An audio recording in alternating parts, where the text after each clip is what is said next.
So, good morning, good afternoon, good evening, and good night, depending on where you are in the world. This is another live stream, and as you can see from the screen, I am joined today by a special guest, Alan Craig, who, among his many achievements, was once the leader of the Christian People's Alliance, and also led successfully a campaign against the stationing of a HQ for Tablighi al-Jamaat, which is an Islamist network. And we're here to talk essentially about Christians and politics, and Christianity and politics. But before that, just as always we do, we're going to start off with a psalm as a prayer. So over to you, Alan. Sure, thank you very much indeed, Bob. I'm going to read from Psalm 27, and as all the Psalms, it's a good one. The Lord is my light and my salvation. Who shall I fear? The Lord is a stronghold of my life. Of whom shall I be afraid? When evil men advance against me to devour my flesh, when my enemies and my foes attack me, they will stumble and fall. Though an army besiege me, my heart will not fear. Though war break out against me, even then will I be confident. One thing I ask of the Lord, and this is what I seek, that I may dwell in the house of the Lord all the days of my life, to gaze upon the beauty of the Lord, and to seek him in his temple. For in the day of trouble he will keep me safe in his dwelling. He will hide me in the shelter of his tabernacle and set me high upon the rock. Then my head will be exalted above the enemies who surround me. At his tabernacle will I sacrifice with shouts of joy. I will sing and make music to the Lord. Hear my voice when I call, O Lord. Be merciful to me and answer me. My heart says of you, seek his face. Your face, Lord, will I seek. Do not hide your face from me. Do not turn your servant away in anger. You have been my helper. Do not reject me or forsake me, O God, my Saviour. Though my father and mother forsake me, the Lord will receive me. Teach me your way, O Lord. Lead me in a straight path because of my oppressors. Do not hand me over to the desire of my foes, for false witnesses rise up against me, breathing out violence.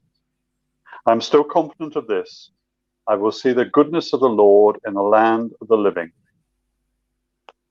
Wait for the Lord. Be strong and take heart and wait for the Lord. Amen. This is the word of the Lord. Thanks be to God. Thanks be to God. Alan, we've only got you for a short time, so we're going to dive right in.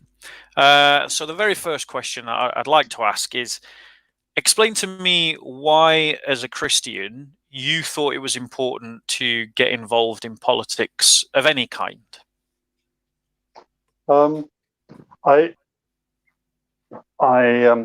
I've been interested in politics since my teenage years. Indeed, I studied politics at university. I went to Newcastle University and studied politics and economics there.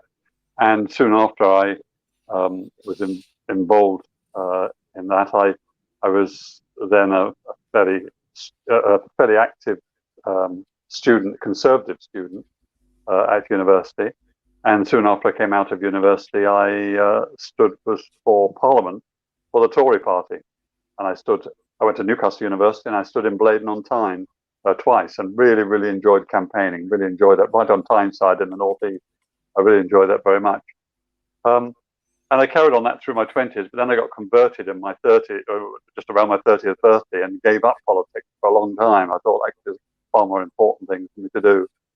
So for a long time, for probably 20 years, I was involved in many other things, particularly in ministry, going into young men's prisons and providing ministry for young men when they came out of prison, young offenders when they came out of prison. So I did a lot of that. But I think the interest in politics never really went away. And although once I became a Christian, I could no longer be a Tory. And nonetheless, my interest continued, although I was absorbed in many other things. But at around the 1998, 1999, a friend of mine decided, a Christian friend of mine decided he wanted to set up a political party called he wanted to call it the Christian Democrats. And he asked me if I'd join him, and indeed I did. In the end, we couldn't get the name Christian Democrats because it was already registered to a party in this country owned by a German lady. She obviously wanted to set up a sort of continental-style Christian Democrat party. So we set up the Christian People's Alliance back in 1999. And by that time, I had moved into the East End of London, had been ministering for many years in the East End of London, and had ended up as director of the Mayflower Family Centre, which is a church and community centre in Canning Town, hard by the docks. Then, in those days, it was classified as the most deprived area in England. Technically, it was the Ordnance Ward of Canning Town, and it was where I was living. It was the most deprived part, categorized by the number of people that were dependent on state benefits, welfare benefits, and so on. So I was living there. I was running something called the Mayflower Family Centre, which had been founded decades before by David Shepherd, who ended up as Bishop of Liverpool and also as England cricket captain as well. He was a curate, and he founded this in late 1950s. By the late 1980s, I'd become a director of it, and I was running it and so on. And this friend of mine said, "Okay, will you join me in this party called Setting Up the Christian People's Alliance?" I said yes, and joined it. So technically, I was a joint founder. And then I decided I was going to stand for the local council in the area where I was living, in Canning Town. And so in 2001, I think it was, 2001, I stood in a by-election in an area in Canning Town, and no, it must have been a bit earlier than that, maybe 2000, 2001. Anyway, around that time, I stood in a by-election and shocked the Labour Party. There was the by-election was just three groups standing. There was the Labour Party, myself for the Christian People's Alliance, and the British National Party, the far-right racists who thought they'd got a good chance in the white working class area of Canning Town. And I shocked everybody and surprised myself by coming second, beating the BNP out of the park and coming just behind the Labour Party. Anyway, to cut a long story short, I carried on campaigning, and in 2002, I was elected and for the Christian People's Alliance, and I became the sole opposition councillor in the London Borough of Newham. And I was the councillor for Canning Town for the Christian People's Alliance. And I was faced by an elected Labour mayor and 59 Labour councillors. So it was talk about David and Goliath. It wasn't in it. I mean, it was just me alone. No, totally. But what was it? What was it? So you had the interest in politics prior to becoming a Christian, but lots of Christians have the impression that once you become a Christian, a bit like you did, like you when you first became a Christian, you stepped away from politics for 20 years. So what was it? How is it like? Well, for instance, why did you feel that when you became a Christian, you needed to step away from politics? I think that's that I was. My conversion was quite traumatic, and I realized straight away. I was converted at age 30, and immediately I was then at that stage. I was running a medium-sized business. I was chief executive of a medium-sized business. I was traveling the world, and so on. And I realized straight away as I got converted that to become a Christian transforms your life in many different ways. And I just found it completely absorbing. Absorbing trying to work out being a Christian in business. And one of the big crises for me within a few months of becoming a Christian, I was chief executive of this medium-sized company that was quoted on the stock exchange, and we were bidding for a large contract in Saudi Arabia. And like you do when you work in Saudi Arabia, you have to pay bribes. You have to pay bribes to the agent, to the royal family.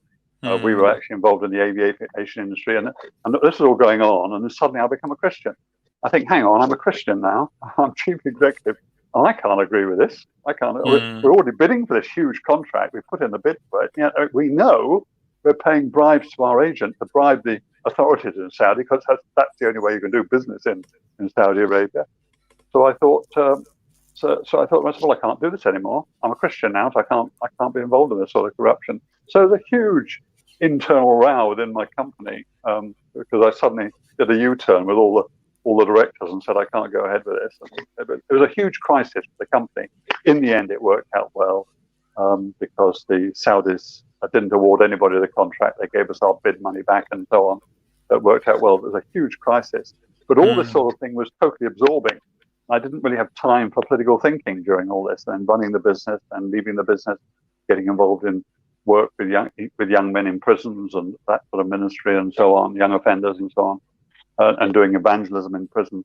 I just really didn't have time or the interest. Nothing wrong with politics. See, nothing wrong with Christians being in politics. But just the rest of my life was so absorbing. It was only 20 years later I thought, actually,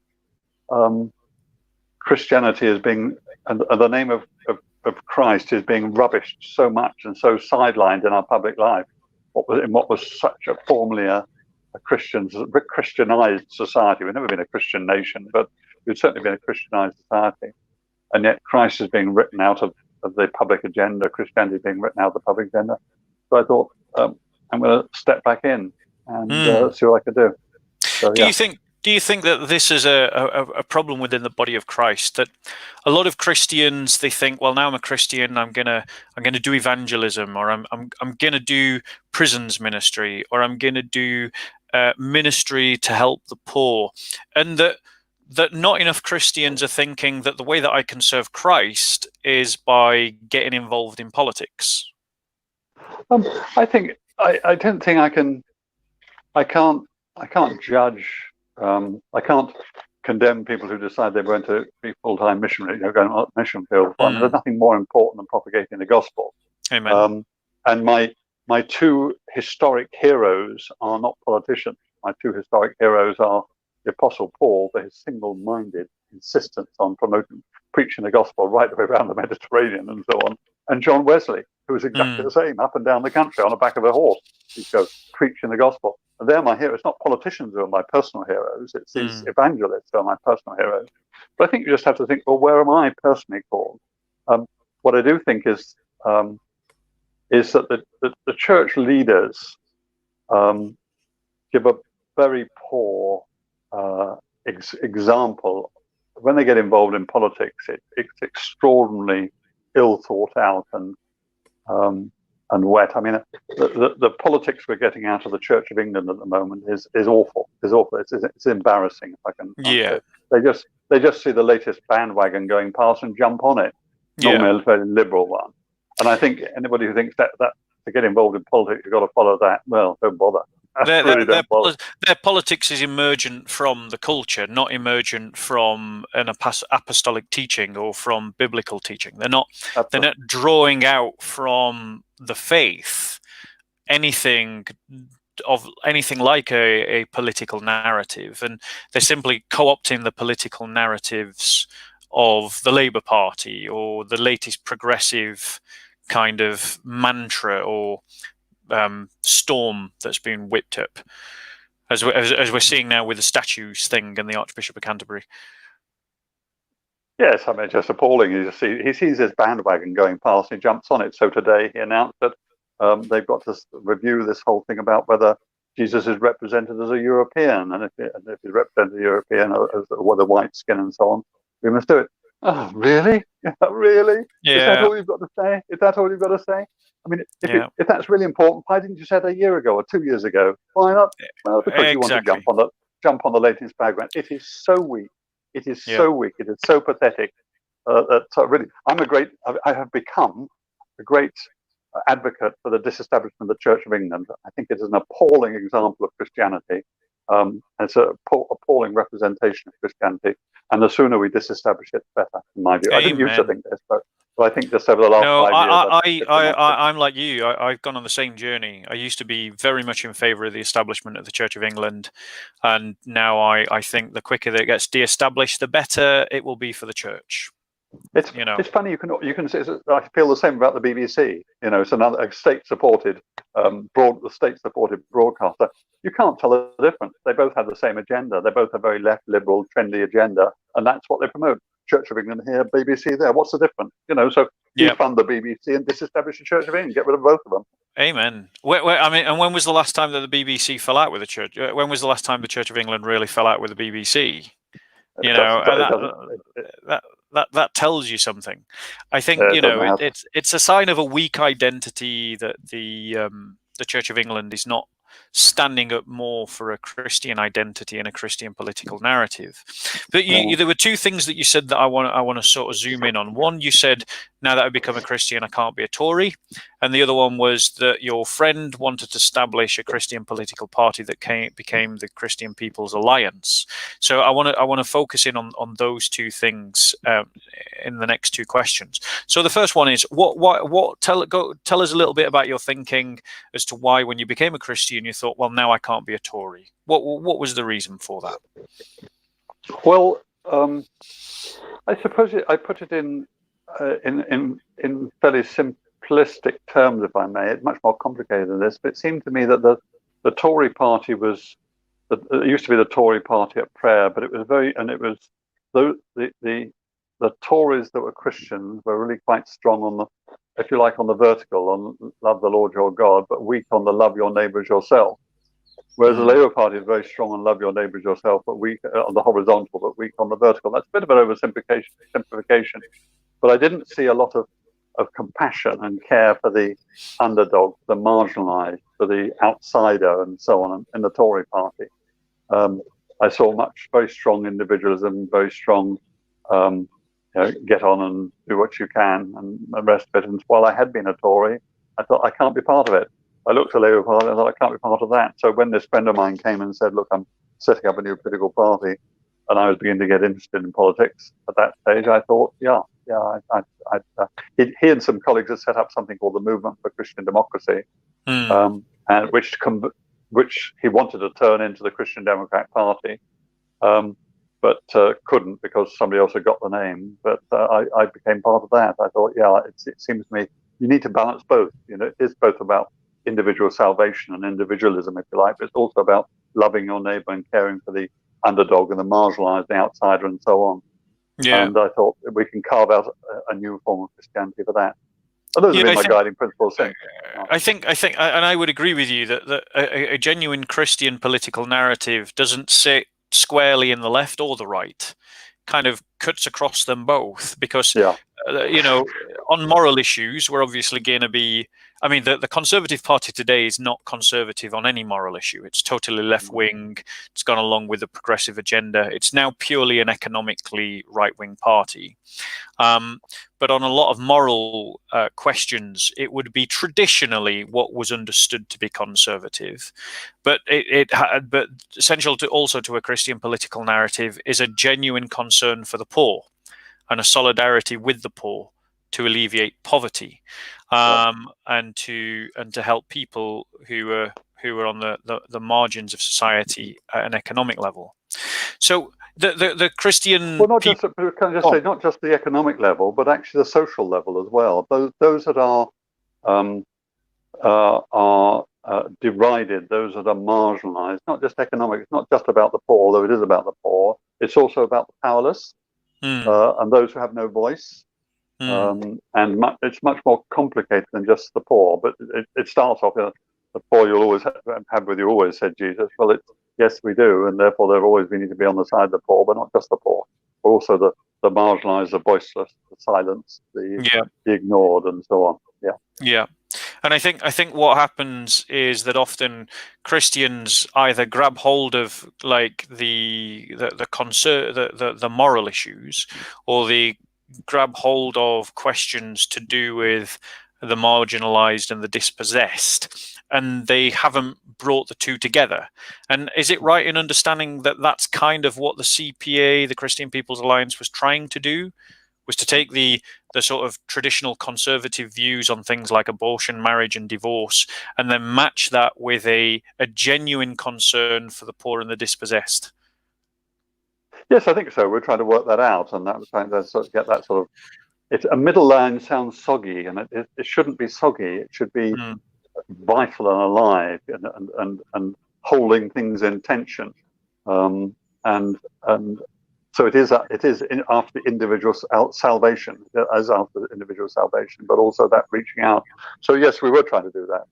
It's not Yeah. an easy one to do, and I and do. so I on. think. But I think yeah. if we do it, I think if we do it as Christians, it's got to emerge from identity. If you have a very solid and clear understanding of your own identity, what are your values? What are your doctrines? What is your history?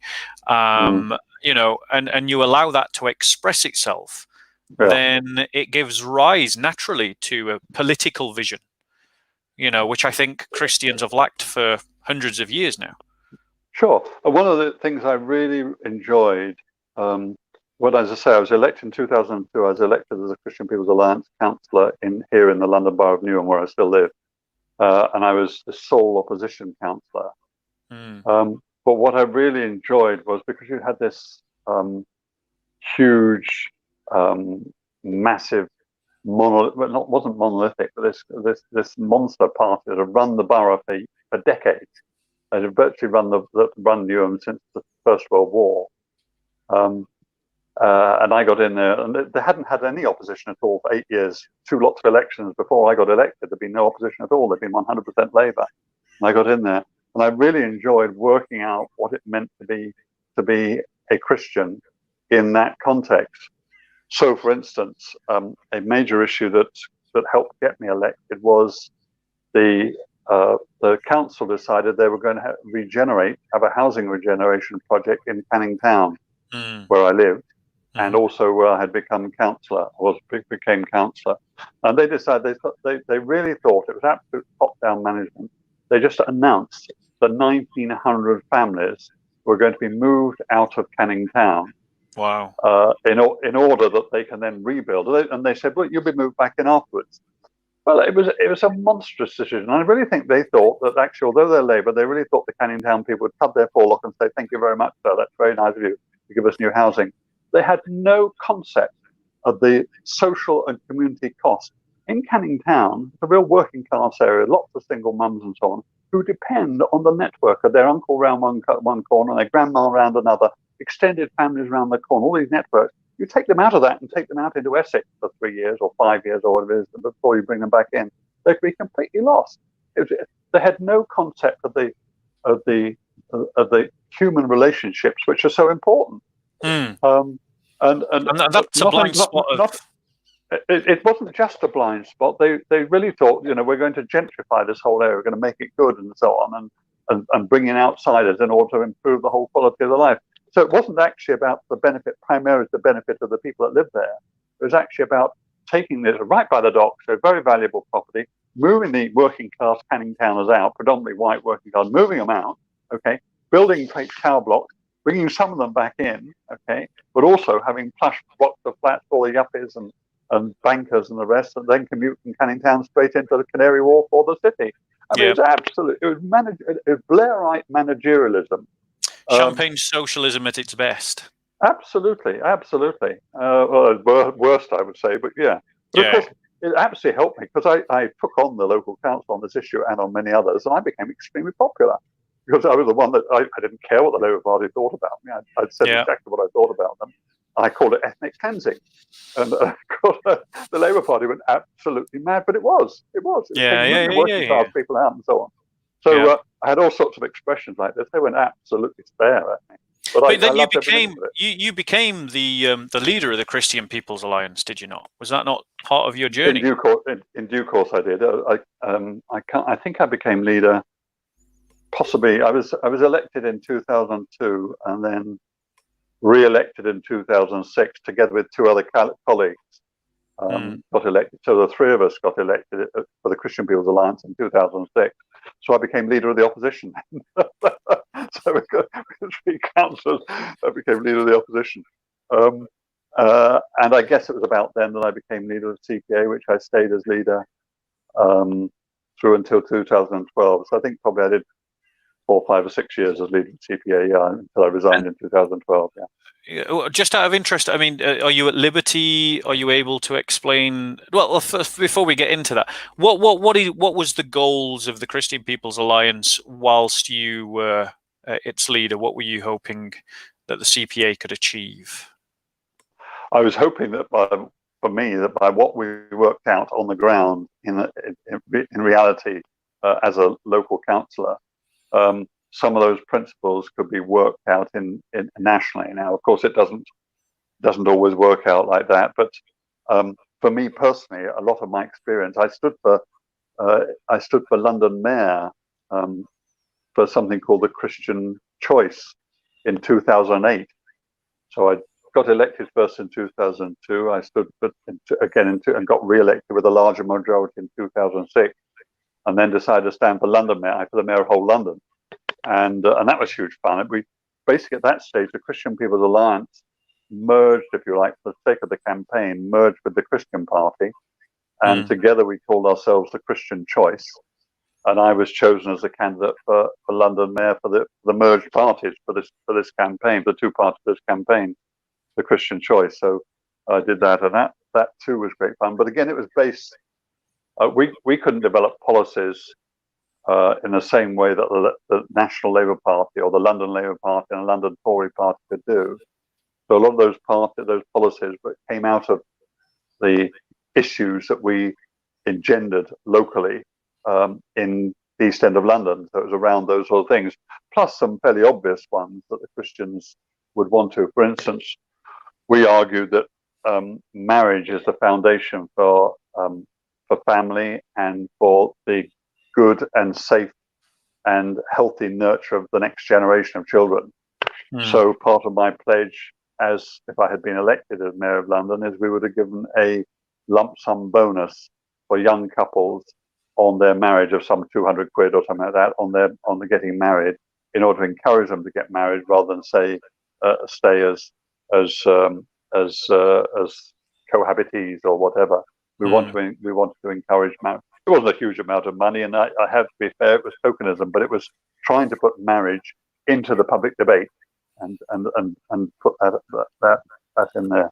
And it is, so, yeah. it is something that is very much missing in lots of our public debate. Whenever I watch Question Times and they talk about knife crime, or they talk about the drugs problem, or they talk about the fact that you've got the NHS is under strain because there aren't enough carers to look after elderly patients. My thought is, where is the family? Where is the family? Where is the family? Because in every one of those situations, the family in its absence or its weakness is at the very heart of the problem, and if you actually funneled your social, your economic policies through the idea of the family, not only would you strengthen the building blocks of society, but you would then remove costs. As families became stronger, you would remove costs and pressures that are being found on schools, the NHS, the police force, mental health, and so on and so forth in ad nauseum. And yet, even archbishops, when they appear on TV, are afraid to talk about it. Yeah, no, it's they absolutely don't. It's that they just trim their sails. It's just really sad, really sad. You're right. There is absolutely no doubt that the family, as traditionally understood, with a male dad and a female mum, and bring up the children. If, of course, there are very obvious examples of failures, the divorce rate is rising and all that sort of, but then in principle, the ideal that's best for society and everything in the government that should be working towards it is the mum and dad and kids, that nuclear family, or the wider extended family, is easily the best way of bringing up the next generation. Amen. And, I mean, it is people don't follow the next logical step. It's recognized that these feral youths that are walking around in inner city areas are brought up in dad deserts, in men deserts, or whatever you want to call them. They have no role model, they have the rest of it, and this is the net result. But of course, it still won't bring the government around to say, yes, we're going to promote the ideal through the tax and welfare system, promote the idea of families staying together. Yeah. No, they make divorce easier and separation easier, and make it easier for families to break up. That's because. Go on, sorry. Go on, Alan. Well, the cost of that, somebody's a body, doesn't really matter who, but they work out the cost of this. The cost of this is now running at something like 58 billion a year, something like that. Family breakdowns cost that, which is substantially more than our defence budget. If we could do something to mitigate this, we'd have so much more money, taxpayers' money, to spend on the National Health Service or defence or whatever, roads or whatever your particular thing is. But no, we carry on as if it's just normal and natural that families break down and the state has to support them. And it's not a silver bullet by any means, but it certainly is a key foundation to repairing broken Britain. So in terms of like something that's very dear to my heart as someone who fully accepts that Christianity and politics merge together, is because it's biblical. Like, when Christ said, "Render to Caesar what belongs to Caesar, and render to God what belongs to God," you only have to think of the Psalms that say, "The earth is the Lord's and everything upon it." So when he says, "Render to Caesar what belongs to Caesar," he's essentially saying Caesar belongs to God. And so there's obviously no division between politics and Christianity. So and very central to a political narrative for me is the idea of Christian solidarity. And this is one of my criticisms of the Christian People's Alliance today, is our sense of solidarity with one another as Christians, and particularly and especially the persecuted church, is in the church at large, in the body of Christ at large, is not where it should be. And that absolutely is central to what a genuinely Christian political narrative would look like. I just wondered what you thought about that. I'm not sure. I didn't quite follow where you were going about the solidarity in the Christian People's Alliance, but when you moved on and said that the solidarity with the persecuted church, absolutely. I've been to Pakistan. Excuse me. I've been to Pakistan. I've seen the persecution of Christians there. I've been to northern and middle belt Nigeria probably 7 or 8 times. Been out there and seen what's happening to the Christian community there. I've been into the villages where the Fulani tribesmen have come and have been slaughtering them and stealing the land. I've seen the churches that have been bombed. I've seen the places where Christians have been slaughtered, where they've been raped and so on. It's absolutely horrendous, and it's going on and on and on, further and further. And it is indicative of the church. The church won't stand up. The church in this country won't stand up and stand up for such a thing. They'll make a few noises, but actually, will they condemn what's going on? Will they challenge the Nigerian government for not doing anything about it? No, and neither will the government. They don't upset anybody, and they specifically don't want to upset some Islamic governments and Islamic nations and so on.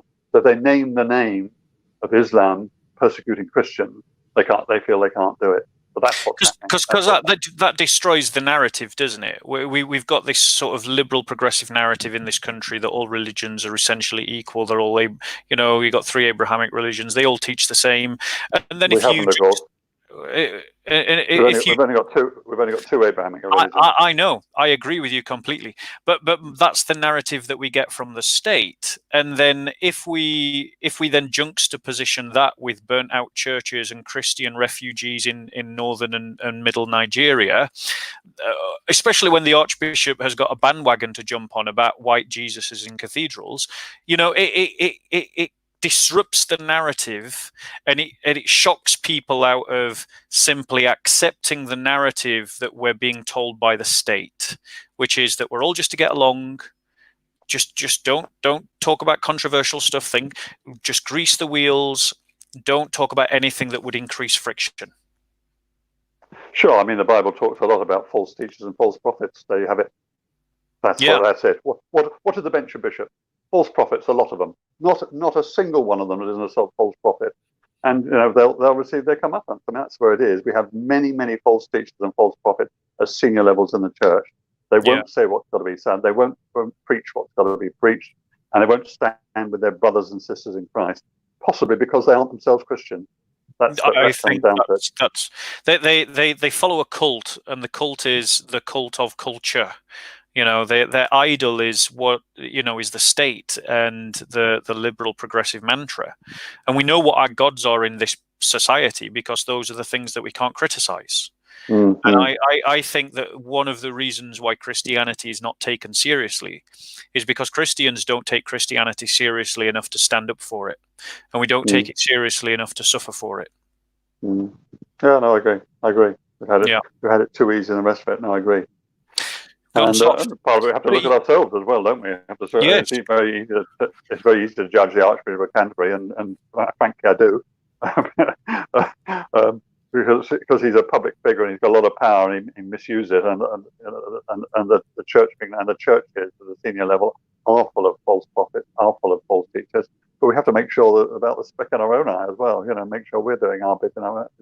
Well, exactly. Exactly. Yeah. And you know, there's an example of how you have done your bit to stand up to Islamists and Islamization. Do you want to tell us, in summary form, what happened with the Tablighi Al Jamaat and their mega mosque?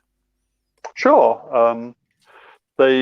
Back in 2005, it was suddenly on the front page of a Sunday newspaper that there were plans to build a mosque just about a mile from my home when I was then living in Canning Town, here in Newham, where I still live. And they announced it was going to be one of the biggest mosques in the world, with something between 45 and 75,000 capacity. But if you work out that the average football stadium is probably 40,000, a Premiership stadium is probably 40,000 or something. That's the sort of size we were talking. It was massive, and it was a mile from my own home. Now, I don't have any problem. I believe in freedom of religion, so I don't have a problem in mosques being built. And we have churches, and we want to build churches, we can build churches. But this was something different. This was massive. And as I looked at it, it wasn't only that the mosque was massive, but the ideology behind it was very ominous. Now, they aren't terrorists. Tablighi Jamaat are not a terrorist group. They're quite pacifist in their frame, but it's very separatist as well. And they preach a very separatist ideology. So, in other words, if you want to be a good Muslim, the less you can have to do with the kuffar, i.e. you and me, the non-Muslim, the better, because we, the non-kuffar, contaminate the Muslim. So it's a very, very separatist ideology. Well, people are allowed to do that. Also, the Jews in Stamford Hill have a similar sort of separatist ideology. That wasn't the issue. The issue is they wanted this platform to promote this separatist ideology. It was going to be a massive one. It was one of their global centers to promote this. And of course, the inevitable result of that would be the area around it would become a little Sharia enclave, and they would spread out and preach and teach their socially their anti-social cohesion ideology. So that was a major factor. So at a local level, it was less. And of course, there are other aspects. They clearly wanted this. They wanted it to be built prior to the 2012 Olympics. A big statement about Islam. People would fly into London City Airport, and as they flow in over the Olympic Stadium, right next door to this massive mosque, the same size as a stadium. So there are other aspects as well to it. But I fought it primarily on the malign impact it would have on our community here in the East End of London. And when I started the campaign, I started on my own. I mean, I remember 2006, I studied for 6 months. I studied Tablighi Jamaat and Islam, knowing very little about them. And then I knew the Muslim. I met him at various civil functions. The Muslim manager of the project, and I phoned him up, and I said to him, I'd like to come and meet with you and the trustees. I don't like what you're doing. By this time, I was a councillor. I don't like what you're doing. I'd like to come and see you and talk to you about my objections to what you're doing. And the guy, when I'd met him before, had always been very friendly, but he froze down the other end of the telephone conversation. He said, I don't think it's a good idea to talk about it. Really, I don't think so. I said, no, really, I'm quite friendly. I just want to come and see you and talk about it. I was reaching out what I consider the right hand of friendship to them. I didn't want any differences over the issue to come between our relationship. I'd like to get on well with everybody. So I tried to go and see them and talk about it, but they weren't having any of it. So I said, fine, well, look, I'm going to start campaigning against it. But if you want to talk to me at any stage, here's my phone number, because I want to do this we live in a democracy, so you're allowed to propose your mosque. I'm allowed to oppose it, but we can still have reasonable personal relationships and respectful relationships between us. At least that was my view as a Christian. But but they weren't having any of it. So I started the campaign. I remember, and I think about July 2006, I just issued a press release saying that the whole thing was a stitch-up and was being waved through by the authorities, which it was, by the London Development Corporation, by Newham Council. All of them were in favour of this huge, iconic mosque. They thought it'd be good for the East End of London and so on and so forth. And I put out this statement saying it was completely wrong. It was a wrong thing to do. It was wrong for our local community, and the authorities were bulldozing it through against the local people. I put out this statement, and bear in mind, it was nothing lower than a local councillor. You don't go much lower as a politician, a local councillor. I put out this statement, and suddenly the BBC parish councillor. Well, I suppose so, yeah. But you know what I mean. It's hardly a member of parliament, and I'm down the back streets of nowhere in the East End of London, and councillor for Canning Town, which is hardly Chelsea or one of these other influential areas. But I just issued a statement, press release, thinking it might get in the local press anyway. But suddenly the BBC got hold of it. And I was on Friday prime time television. Why? I think the thing that got it was because the Olympics was coming around the corner, and people realised this link between this and so on. At that stage, there was real worry about Tablighi Jamaat being a terrorist organisation and so on. And they thought having a terrorist organisation with a mosque half a mile for the Olympics, all sorts of these issues around. And suddenly, I'm on television all over the place. And I had my 5 minutes of fame, and for probably 4 or 5 years, I was on I was on Finnish radio, Australian television, CNN. The great TNN sent a whole van load of journalists, half a dozen journalists, led by Christian Amanpour, who was their top journalist, came and spent 5 hours. The Americans can only do it this way, can't they? They poured in, came, and I spent 6 hours with them explaining what I was doing and the rest of it. And that was a big program there. New York Times ran an article about it, all this sort of stuff. So I got my 5 minutes of fame doing it. And bit by bit, the funny thing was, bit by bit, as a council, I kept putting out the facts about Tablighi Jamaat. I kept putting out the nature of who they are. They're not bad. I mean, there's people, they're nice people, I've met them. But their ideology is corrosive, and it's separatist, and it's not good for society. People are frightened to stand up to that kind of ideology. Yeah, they are, and of course I got very little support from the churches. Naturally, naturally, yes. Some of them were courteous.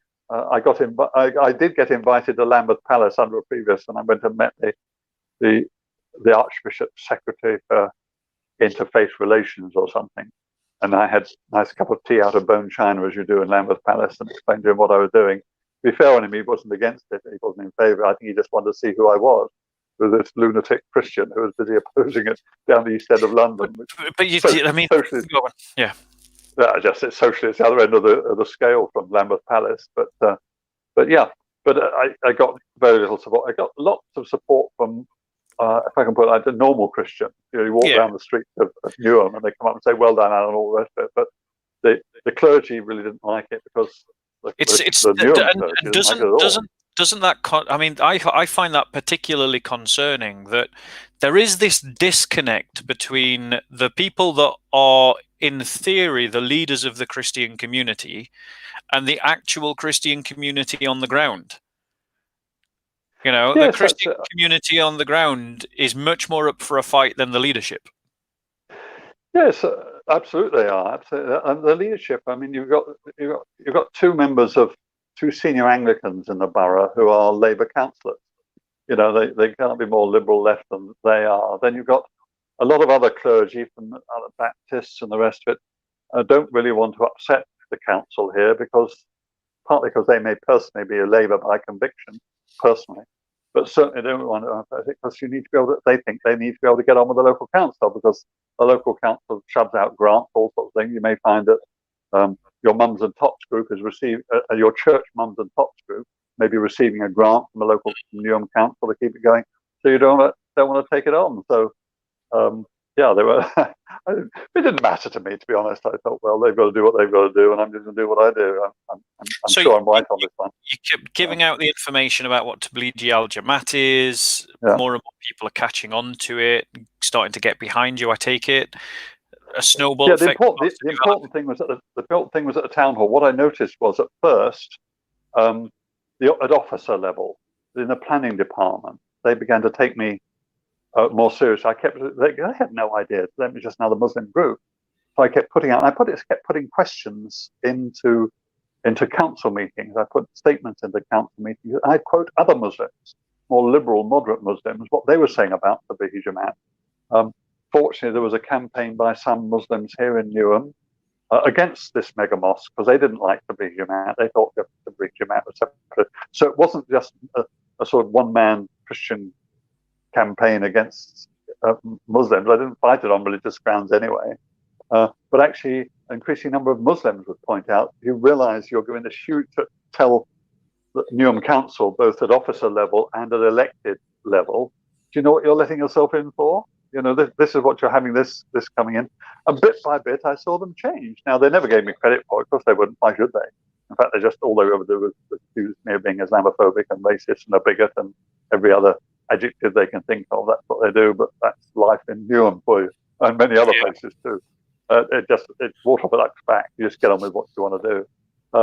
But bit by bit, I saw them change. And indeed, by 2012, when the formal planning permission was applied for, it was rejected by Newham Council, 2012. Now, when I first started the campaign, I went through all the minutes and so on, and no doubt the leader of the council at that stage, back in 2003, 2004, is on record of saying he was 100% in favour of this project, of the mosque project. So 2003, 2004, the mayor, he wasn't a mayor then, the leader of the council was saying that, followed through by 2012, they'd done a complete U-turn and objected.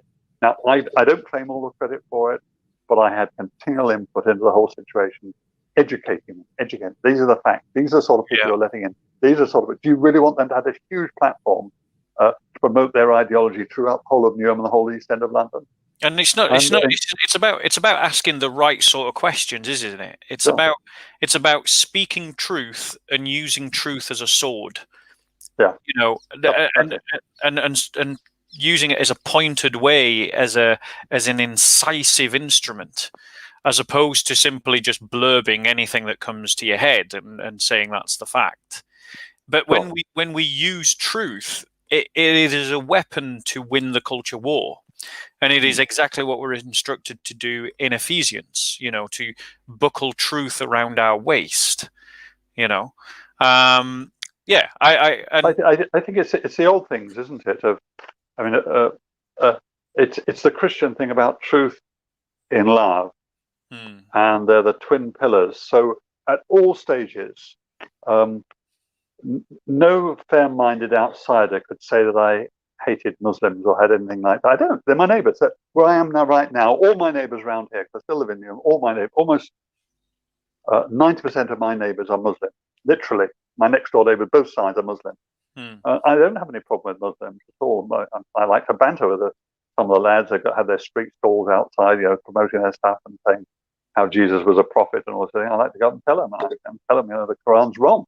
It's simply wrong. But we have a good relationship, and they realise I'm a Christian and so on and so forth. So I genuinely have no problem with Muslims. I just kept it focused. I had a problem with this mosque. So while love is a bit strong in an ordinary way, but actually respect. I respected them. And I said a number of times, I said, you have the right to oppose your mosque. Of course you do. You're a British citizen. You live over here. You have the right to oppose your mosque. But I, in our democracy, have the right to oppose it. And that's what I'm going to blooming well do. And so, I think that's a message for Christians, isn't it? To be more assertive about their rights, to use their rights for the aid of the church, for the good of the church. Which is exactly what Paul did. He appealed to Caesar. He wanted to go to Rome to do some evangelism and support the church in Rome. So when he was under pressure, he appealed to Caesar. I'm a Roman citizen. I'm not going to be seen by you. I had the right to go and be judged by Caesar. So he used his right as a Roman citizen to further the gospel. He got himself all the way to Rome and so on and so forth. Yeah. And that's a very good example. Very good example. It's my right as a citizen to oppose this mosque. I had that right, so I did. And that's something that I would say to every Christian who listens to this now and in the future is assert your rights, use your rights. You have them, don't lose them. If you don't use them, you'll lose them. So assert your rights and take your full space within British and Western society. Sure. Bob, we have another one that's just cropped up just recently here in Newham. During the latter part of Ramadan, the Newham Council gave mosques in Newham the right to broadcast the call to prayer. So every night, every evening for prayer, and every Friday lunchtime, they had the right to call to prayer. No consultation, nothing at all. And they had the right. So I sit here in my own home. I don't want to hear the call to prayer. It's not the noise, it's the message. The message is that Allah is the only one God, Allah, and Muhammad is his prophet, etc., etc. And they had the right to push that into every single home, whether you want it or not. Now, while there are a lot of Muslims, the Muslims are not the majority here in Newham. Other faiths and no faiths are the majority here in Newham. And yet every one of us has had this message pushed in. No consultation. Exactly. Not only that, but when it was over, the local mosque just around the corner here, about 300 meters away from me, announced that they're now going to apply for permanent. They said it's been a great success during Ramadan. They're going to apply for a right to permanently broadcast a call to prayer every Friday, or I guess every Friday or every day, or whatever they're allowed to do. Oh, no, they aren't. They blooming well aren't. They can't do that. It's utterly divisive, utterly divisive. What other religion or ideology has the right to broadcast their beliefs into our home? Exactly. Nobody. Exactly. Nobody. Exactly. But it's precisely because there aren't enough Christians like yourself, Alan, and like myself, who are willing to stand up.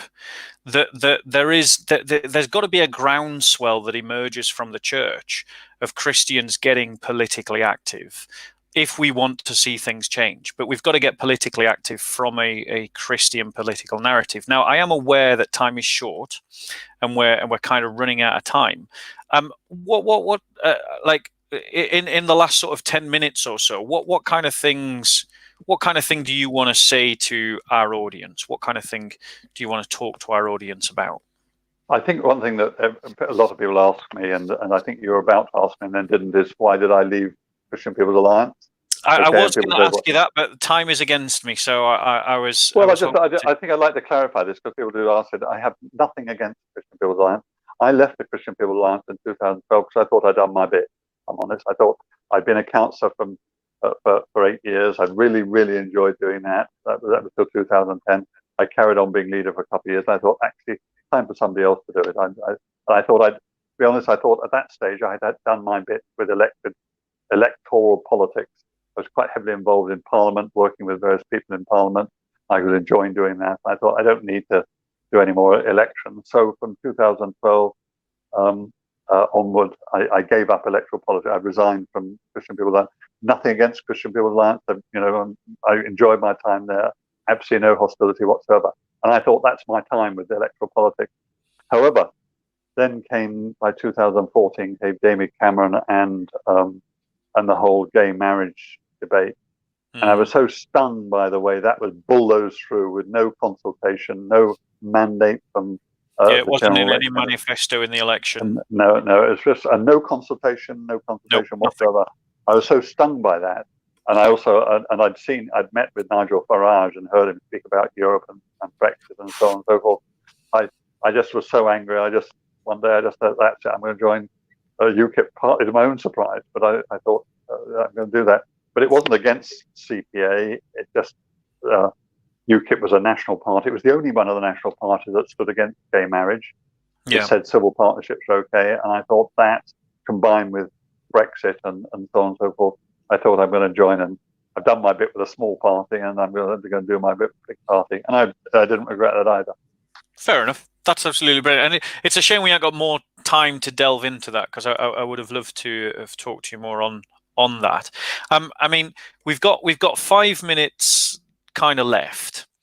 What would you say to Christians who are listening to this and maybe hearing these ideas about politics and Christianity for the first time, or maybe people or Christians who, they've got that bubbling energy within them, in the sense of they can see a problem, but they don't know what to do about it. They don't know how to go about doing it. They've got this desire to see change, but they don't know how to get on changing things. What would you say to Christians who? The most and first essential thing to me is know your God and know yourself. And that, I know that sounds slightly cliche, but it really, really is important. Be confident in your relationship with God, and look inside yourself to see who He has made you to be. Amen. Because when the attacks come, let's just take the obvious one that's going around a lot at the moment: racist. Okay, it's easy to accuse people of being racist, and so on and so forth. Or let me say Islamophobic. Any one of these, or homophobic, or all these shut down concepts that are thrown at Christians. Ultimately, I look into myself and say, actually, and when they say, because I may argue for Casey, I argue strongly in favour of the working class because of where I live. But that is easily translated to being a white racist and so on and so forth. I look at myself. I say, actually, am I a racist? I look at my relationship with God. I look at my relationship with people in my church. My church, where I go, has a Nigerian pastor. I work very closely with him. Actually, I am not racist. I'm clear if I look inside. Therefore, I can then allow all the accusations to bounce off me, and they do. When I started the campaign against the mega mosque, I thought to myself, am I against Muslims? I'm not against Muslims. They're human beings. The same. I love them. I love them because my neighbours. At a very minimum, I respect them. I engage with them. I talk to them. I enjoy their company, or whatever it is. Okay. So, am I Islamophobic? Am I Muslimophobic? Am I against Muslims? The answer is no. Now, of course, they changed that. Islamophobic. Are you against religion? Yeah. Well, of course, I'm against religion. I'm against communism, Islam, and all the other things that are against Christianity. So, whether it's a religion or political, but so in that sense, technically, I'm not phobic about it, but I'm against Islam. I'm against Hinduism. I'm against Buddhism. I'm against atheism. I'm against communism. I'm against fascism. No one would accuse you of having a phobia for being against these other things. No, because I'm not. So I look inside. So when they accuse you of it, they're saying, well, don't care. Because God knows I'm not, and I know I'm not. So that's the most important. And that gives you an inner strength to carry on. If you're not confident in that, that to me is the first thing. What does God think about what you're doing? And if you think you've got God on your side, and He thinks actually you're not a bigot, actually you're not a racist, and all this sort of thing, then that's half the battle. Because you'll get once you start becoming effective, you'll get all sorts of insults thrown at you. As Winston Churchill once said, are people against you or something? Have you got? That's right. Have you got enemies? Good. It means you stand up for something. Amen. So expect enemies. Yeah. Definitely. Expect enemies.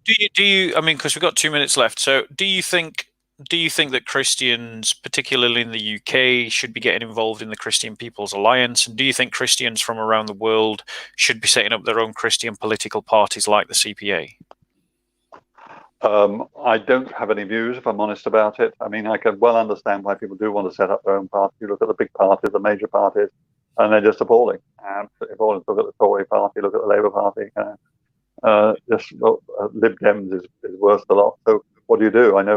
I see there are other people who are thinking about setting up a new party again, led by Christians. If you feel led to join the Christian People's Alliance, do so. I do. I think, as far as I know, they're all good, solid Christians in there. I haven't had much to do with them for some years, but as far as I know, they're all good, solid Christians. Do so. But I just follow your own instinct. Look inside yourself. Say, who am I? What are my interests? And then look around and think. If you do decide to join the Tory party or the Labour party, or whatever, well, make sure you've got the strength to stand up as a Christian, because the attacks will come thick and fast. But we have near us here an MP who's a Christian called Stephen Timms. He's an MP here in Newham. I remember years ago talking to him about it, and he said, I've never been sympathetic to the Labour Party. I like him personally very much, and he's a man of much integrity. But I was just chatting to him once, and he said, have no idea, Alan, how much opposition and hostility I get within the Labour Party just for being a Christian. You have no idea at all. I believe him. And he has to work it out for himself, how he expresses his Christianity in the Labour Party. But you can't doubt that he's a good Christian himself. I don't agree with some of the things he stands for publicly. He stands with the Labour Party, but he worked it out for himself, and I respect that. Yeah, it's that principle of conscience, isn't it? Yeah, Yeah. which is No, a absolutely. fundamental aspect of Christian culture. Alan, it has been a pleasure and a privilege. It's only a shame we couldn't have done longer. Maybe we'll have you back to talk about other political issues in the I'll be future. delighted. Yeah, I'll be delighted. And maybe we'll have a bit of a time where people can ask you questions. I'm going to stay on for a little bit longer, allow people to ask questions based upon our discussion. But thank you so much for joining us. Have a lovely and pleasant evening, and the peace of our Lord Jesus Christ be with you. Bless you. Thank you very much indeed. And thank you to all your listeners and viewers. Thank you. Okay. So, guys, that was the wonderful Alan Craig. Let me know your thoughts. Did you find that interesting? What kind of thoughts did that generate within you? Have you got any questions?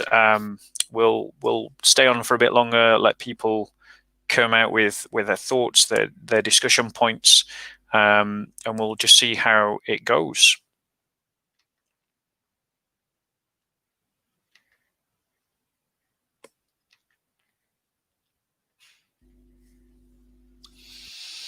So, did you find that useful, guys? Yeah, I think so. Wendigo.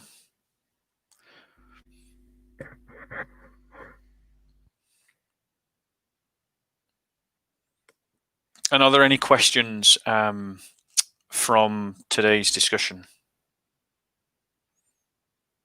If you're asking a question to me, remember to put at me so that I can see that you're wanting to direct the question at me. Otherwise, I'm just going to let you talk. If there's nothing coming forward, I'll close down the chat for the show.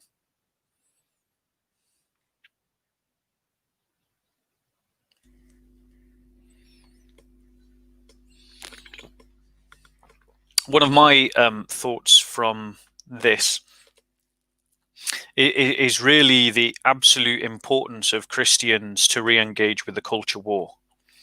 There is a culture war that's happening within our society, and that culture war has largely been won, actually, by the left. The fact that the left now have got to the point where they can silence and are seeking to silence every contending voice has told you and told everyone that they have captured the heights of much of the structures of our society. And we as Christians need to get back into that culture war. We need to get back into winning the arguments one by one, piece by piece, if we're to hope to see society go in a different direction. Just reading the Orthodox defense. Did you see the statement from the Anglican archbishops? Well, stating. Not quite sure which one statement you're talking about there, Orthodox. If it is about the statues, yes, I did. I think it's a deeply problematic statement for a number of reasons, not least because what it is doing is defining church culture, Christian culture, by the whims of the progressive left. And the moment you start doing that, then you're in serious trouble. Should the archcantor be removed? Maybe discipled. Like, it's a big thing to call for an archbishop to be removed. I think there are many worse bishops within the Church of England, far worse than the Archbishop of Canterbury, actually, that definitely should be removed. I am completely in favour of having an inquisition within the Church of England, and every bishop and priest being examined upon their doctrines, and anyone who isn't orthodox being defrocked as a matter of course. I think for too long we've tolerated people who are blatantly not Christian within the clergy, and that has to stop. But that has got to come from a top-down thing, you know, and we've got to stop this career nonsense that we've got at the moment. You know, there used to be a time when bishops were elected immediately by the people, and maybe there's some argument that in places that we could go back to that. How can we get people to stop identifying as nationalist, socialist, conservatives instead with a Christian politics? Well, firstly, Blank, I would say that it's got to be that Christians have a sense of that there is a link between identity and politics, and that one emerges from the other. That if we have a clear identity of what it is to be a Christian, as in I have a set of doctrines in which I see myself and the world, I have a set of values that I try to live by, I have a history that is the history of my people, then from that can emerge a sense of our identity, and from our identity, our sense of what are our interests as a people. And that's when you start getting the emergence of a Christian political narrative, something that we Christians have got to rediscover, because we haven't had a cohesive political narrative now for hundreds of years. And don't expect it to be welcomed. People will hate it. And they'll call us all kinds of names, but so what? And the problem is, I think, the reason why Christians are identifying as nationalist, socialists, and conservatives is precisely because they are not identifying as Christian. Now, you did say people in the question, but I've interpreted it as Christian people. Obviously, the issue when it comes to people at large is down to evangelism. And we shouldn't underestimate how the law influences people's conscience. If you make something legal, people will think that it is good. If you make something illegal, people will think that it is bad. And that influences a huge swathe of people, far more than you could possibly realize.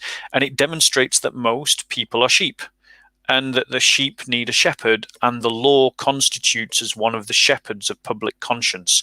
And so it is important that we have Christian laws to influence people in a Christian direction. I hope that answers your question. I see some people talking to themselves, so I'll skip all of that. Hold on. Let's, what else have we got? Okay. So, what we have to do if our government not allows us to speak up, should we agree with or disagree? So I would say, particularly because our brothers and sisters in lots of places in the world are in situations like this, or worse. But I would say that it's about picking your battles and fighting, punching smart.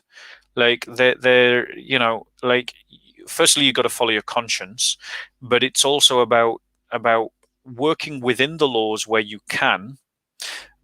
But if you have to break the laws because, for instance, say there's a law against evangelizing, well, you've got to break that law. There's no way that a Christian can compromise on this. And in terms of if the law prescribes upon us that we should do something that is illegal, then we've got to rediscover the martyrology. We've got to discover the theology of martyrdom. So if we're being prescribed to do by the law that which is contrary to our faith, Christians have to be lawbreakers. We can't be law followers.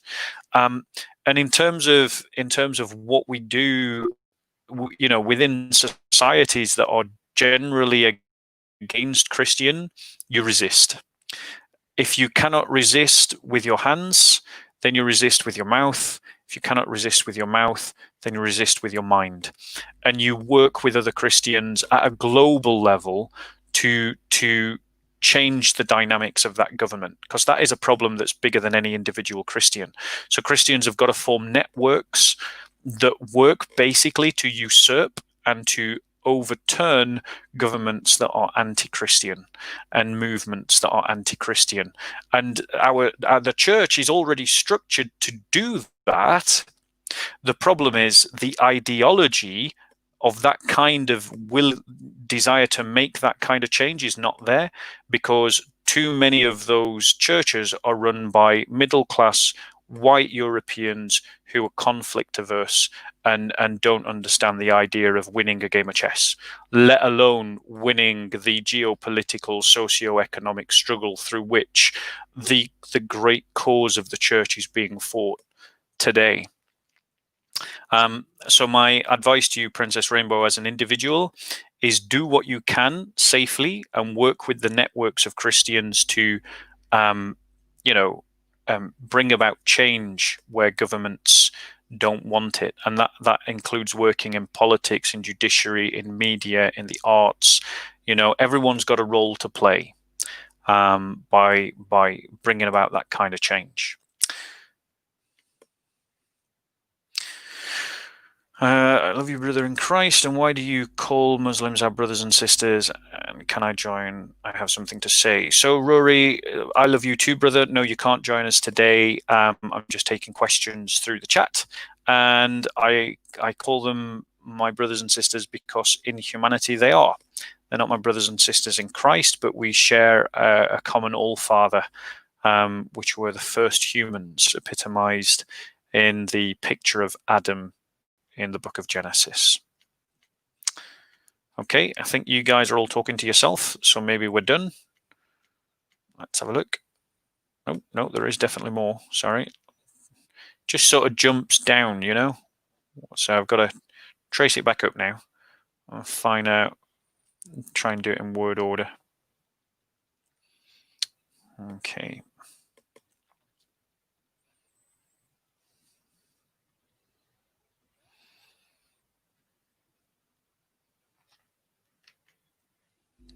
Okay, what is your strongest argument against Islam? What is Islam's Achilles heel? Totally not on topic. I would say that Islam doesn't work. It is internally incoherent. It is something that contradicts reality, and it doesn't work in practice. But that's a huge paradigm argument. And in terms of the Achilles heel, it's got to be textual variants within the Quran.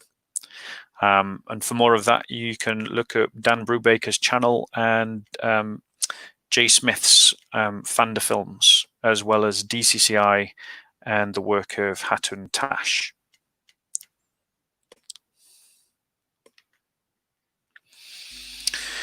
And this from Ghana, and this December we're having elections. I voted for the government in power and I'm disappointed with this coming election. I can't see any of the political parties representing Christ.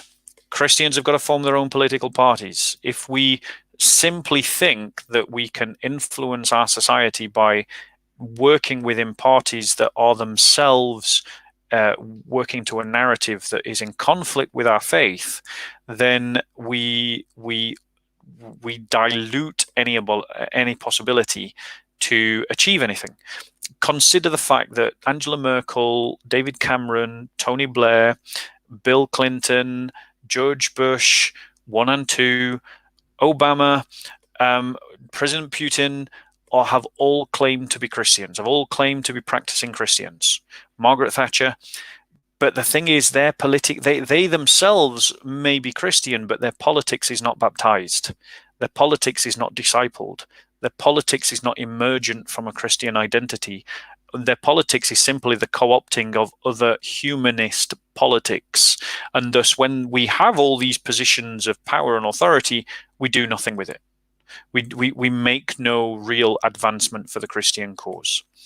I think it is better for Christians to have political parties that are minority parties than it is for Christians to hold government, if by holding government we have to dilute what we're seeking to achieve. But if we hold minority parties, then we can influence politics, just like in the UK, despite the fact that our electoral system is designed totally against the idea of minority parties. Minority parties do influence British politics. The BNP did it on immigration. UKIP did it on Europe. That's why we're leaving. And then, the Green Party have managed to do it in terms of the green issue. And so we shouldn't be afraid to speak from the position of a minority, but we need to gain that sense of being a confident minority within our cultures and our societies. Capitalism seeks to commodify everything and as a result is bound to destroy tradition and culture. Do you think we should be more critical of capitalism as Christians? Yes, the answer is absolutely yes. Christianity is not innately capitalist, nor is it innately communist or socialist or anything like that. The problem the problem is, as you've quite rightly said, is the idea of commodifying everything. The solution would be to say that there are some things more important than economy, and that there are some areas where the economy just shouldn't go in terms of defending our traditions.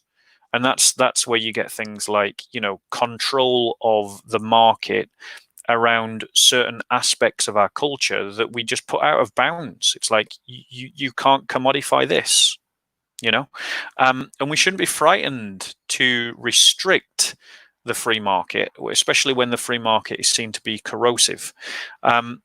There's nothing innately good about the free market. It is just something that happens to work because it works with human nature, as opposed to working against human nature, like communism does, which is why communism always fails, and capitalism succeeds.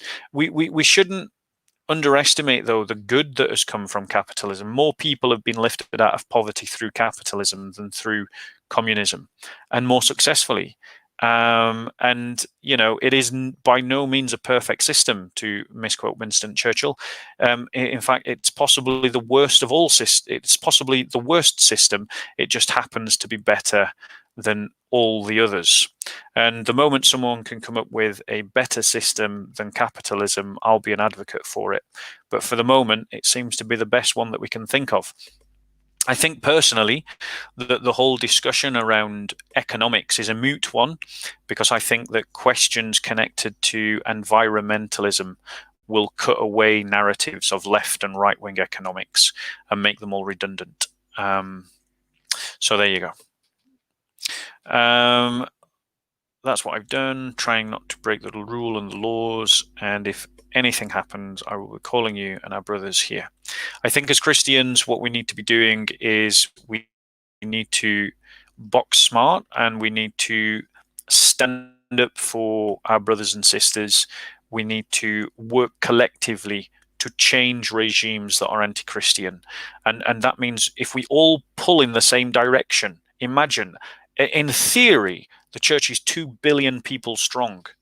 That's a community that doesn't know its own strength, and it is a community divided against itself because of denominations, because of nationalities, because of ethnicities, because of class, and because of other infectious ideologies that have divided Christian against Christian. If we manage to put all that aside and pull together around a cohesive Christian political narrative, imagine the influence that what 2 billion people could have. And even if we say half of them aren't real Christians and it's only 1 billion, well, imagine the influence that 1 billion people would have. And if we say that even half of that number aren't real Christians and it's just 500 million, well, imagine the influence that 500 million people would have. You need to express your politics through the prism of your faith, and your faith needs to have more people expressing itself through political devotion, which is equal to any other kind of spiritual devotion that you might care to think of. I'm a Christian first, second and third. I have a prayer request. Could you pray that I leave this world soon because of how sick this world is so present with the Lord? Maranatha is our prayer. Come, Lord Jesus. We look for the parousia and the coming of our Lord. Okay, so let's just move up.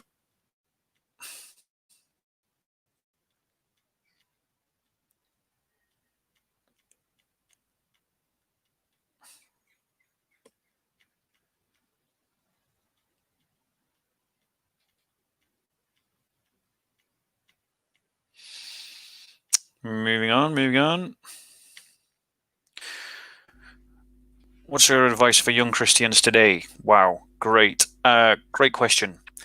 I would say a little along the lines of what Daniel said. I would say one, depending on how young you are, let's assume an age range of 18 to 24.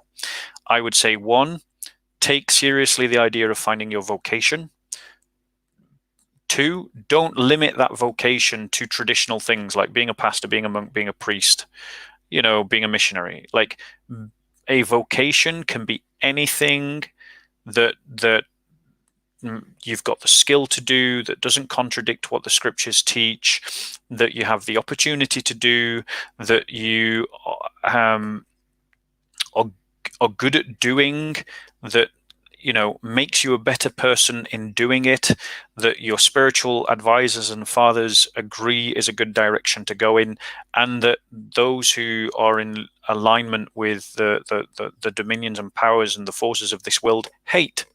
And if all of those things line up, that is your vocation. And a lot of, I would also say, if part of your vocation is to be married, take seriously getting married, and understand that you're making a life choice, so being serious about finding your vocation, be serious about finding a family. That would be my advice to Christians, and to practice disciplines in your life, spiritual disciplines, physical disciplines. Don't be a sloth. It's a big question, but maybe we could do an entire show on it, Tony. But in 3 clear points, that is what I would say.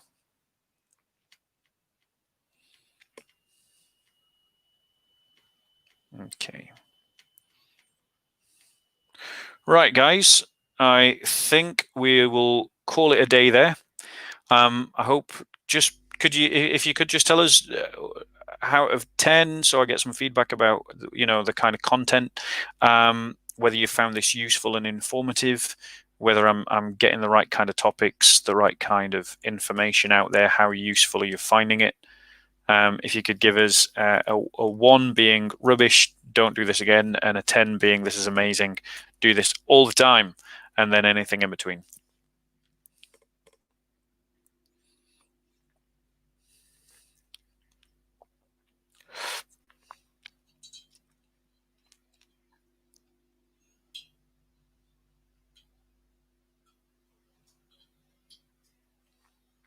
Okay, guys. So I'm going to close by just giving you a bit of personal news. I am very much looking at the possibility of becoming an evangelist full-time in London, and doing this full-time. So I'm putting it out there that this could very well much be my future. And so I'm open to ideas about how I can make this effective. And I'm also open. I'll also be looking shortly for people who want to enter into a covenant relationship along those lines, and I'll be probably doing a show talking about that at some point in the near future. In the meantime, I want to remind you that, as Christians, we should be working for a church triumphant, that it should be the church overall and in all, that it should be over all of her enemies, and it should be in every sphere and every area of society, whatever that is. And that as Christians, we have to have solidity within ourselves, solidarity with one another, and especially with our brothers and sisters who are being persecuted. And perhaps maybe the Archbishop of Canterbury could have spoken more about the suffering of Christians in Nigeria and Pakistan than jumping on the bandwagon of the latest BLM nonsense. Good night. God bless, whether you're rising or whether you're sleeping or whether you're just about to go to work or in work or coming back from work. I hope you have a lovely day. Take care.